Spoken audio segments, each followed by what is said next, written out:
Življenje nenehno prinaša izzive in bolezen je zagotovo področje, ki lahko najbolj prizadene in postavi pomen sobivanja in sodelovanja v povsem novo luč.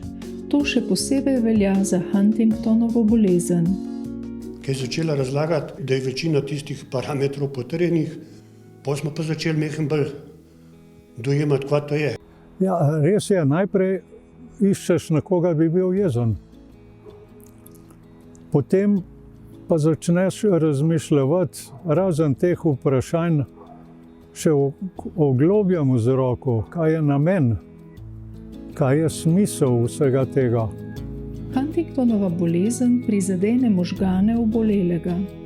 Živčne celice pospešeno odmirajo v možganskih centrih, ki skrbijo za motoriko, govor, požiranje, duševnost, emocije. Pa vsakega pacienta drugače bolezen napade, enega bolj v mehaniko, drugega bolj v spominske centre.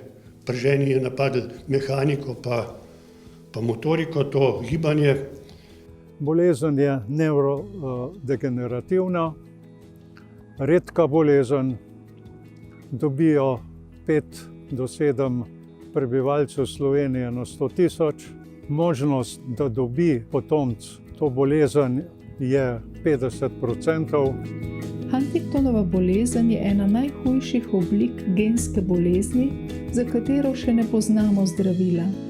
Posledično bolezen zahteva veliko pozitivne motivacije in osebnega optimizma pri vseh vpletenih. Zdravila za to bolezen nažalost ni, razen simptomatičnih.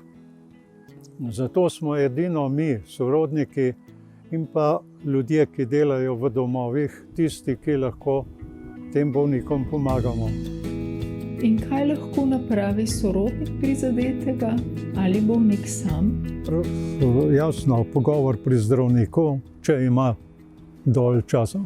Če časa nima, lahko pride v naše društvo. Veliko je sorodnikov teh bolnikov, ki bi mu posredovali svoje izkušnje. Seznanjenje preko društva za to boleznijo, jaz mislim, da je edino, ker kakšna socialna služba ali pa kaj takega. Ne vem, kaj bi lahko povedali, ker še zdravniki splošne medicine o tej bolezni relativno malo vejo. Konkretno znanje in napotke glede same bolezni lahko pridobite neposredno na društvu za Huntingtonovo bolezen. Društvo namreč sodeluje z različnimi strokovnjaki, ki s svojimi delavnicami in predavanji pomagajo premagovati osebne stiske in izzive. Nenazadnje pa je pomembno tudi nenehno sodelovanje našega društva z vsebinsko mrežo sorodnih društev, inštitutov in zdravstvenih ustanov.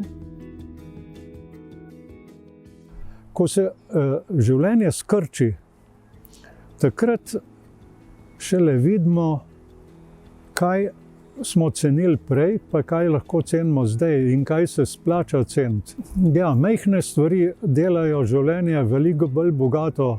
V življenju pa mislimo, da je pomemben avto, hiša, pa še kaj. Vse, ki želite izvedeti več o Huntingtonovi bolezni ali bi se želeli vključiti v društvo, toplo vabimo, da nam pišete ali nas pokličete. Veseli bomo sodelovanja z vami.